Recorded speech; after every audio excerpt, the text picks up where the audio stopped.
আমি চাই আমার হাজব্যান্ড একটা বিয়ে করুক, আমার মতো তারও দ্বিতীয় বিয়ে হোক। আমার এই হাজব্যান্ডের সাথে আমার দ্বিতীয় বিয়ে।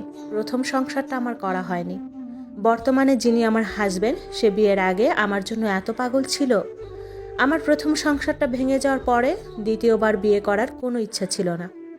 কিন্তু আমার হাজব্যান্ডের এত এত পাগলামি, আমার প্রতি এত ভালোবাসা, এত মায়া, এত যত্ন দেখে ফাইনালি আমি সিদ্ধান্ত নিয়েছিলাম আমি আবারও বিয়ে করব।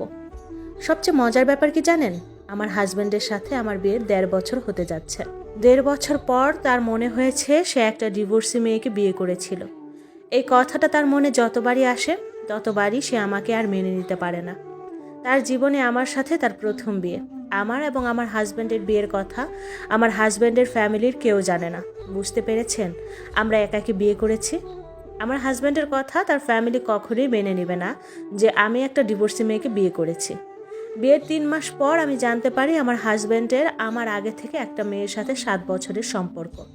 আমার হাজব্যান্ডের বাসা থেকে এবং আমার হাজব্যান্ড নিজেও সে মেয়ের সাথে বিয়ের প্রিপারেশন নিচ্ছে।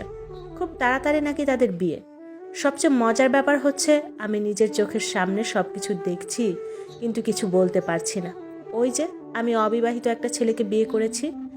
এখন হয়তো বা মনে মনে ভাবছেন এত কিছু সহ্য করছেন কিভাবে, কষ্ট হচ্ছে না? কষ্ট হয়।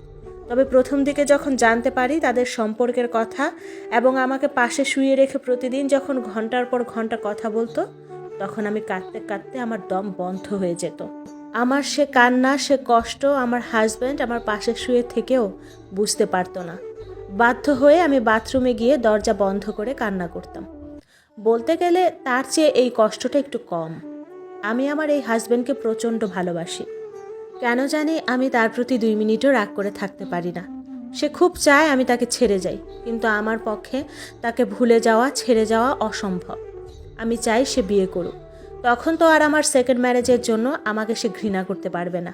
তারও ২ বিয়ে, আমারও ২ বিয়ে। দেখি তখন সে কি করে। বুঝতে পারেন একটা মানুষ মানুষকে কতটা ভালোবাসলে দিনের পর দিন, রাতের পর রাত এতটা মানসিক অত্যাচার সহ্য করে কারো অপেক্ষায় থাকে যে এই মানুষটা কোনো না কোনো দিন আমার কাছে ফিরবে। আল্লাহ, তুমি প্রত্যেকটা মানুষের মনের ইচ্ছাটাকে পূরণ করে দিও। এই স্টোরিটা এক আপুর জীবন থেকে নেওয়া। আমি মন থেকে আল্লাহর কাছে তার জন্য দোয়া করি আপুর মনের ইচ্ছাটা যেন আল্লাহ পূরণ করে দেন। দেখবেন যে কিছু কিছু সময় মনের অজান্তে আমাদের মনের ভিতর এত শান্তি কাজ করে। এটা শুধুমাত্র তখনই হয় যখন আপনি কখনো কোনো দিন কারো জন্য ভালো কাজ করে থাকেন, কাউকে সাহায্য করেছেন, সে মানুষটা আপনাকে মিস করে, আপনার জন্য দোয়া করছে, তখনই আপনার মধ্যে ভালো লাগা কাজ করে। ঠিক আমাদের কোনো কারণ ছাড়াই মাঝে মাঝে মনের মধ্যে প্রচণ্ড অশান্তি কাজ করে। মনে হয় যে আল্লাহ, এর চেয়ে মরণ ভালো। আর এটা তখনই হয় ওই যে যদি কখনো কোনো দিন আপনার কোনো কথায় বা ব্যবহারে একটা মানুষ কষ্ট পায়, আঘাত পায় এবং আপনার সেই আঘাত দেওয়া কথা এবং আপনাকে মনে করে দীর্ঘশ্বাস ফেলে, তখনই আপনার মনের মধ্যে প্রচণ্ড অশান্তি কাজ করবে। আর আমার ডিভোর্সে আপুদের কাছে অনেক বেশি রিকোয়েস্ট থাকবে, আপনারা কখনোই আনম্যারিড ছেলেকে বিয়ে করবেন না। এখানে প্রচণ্ড ঝুঁকি থাকে সংসার আবারও ভেঙে যাওয়ার। আসলে মেয়েদের জীবনটা বড়ই অদ্ভুত। একটা অবিবাহিত ছেলের একটা ডিভোর্সি মেয়েকে বিয়ে করার জন্য পাগল হয়ে ওঠে। তারপর যখন বিয়েটা হয়ে যায় কিছুদিন পরেই সে ফিল করতে পারে যে ডিভোর্সি মেয়েকে বিয়ে করে ভুল করেছে।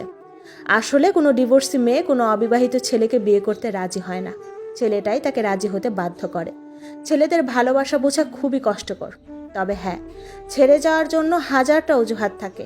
আজন্ম পাশে থেকে যাওয়ার জন্য একটাই কারণ যথেষ্ট, সেটা হচ্ছে ভালোবাসা।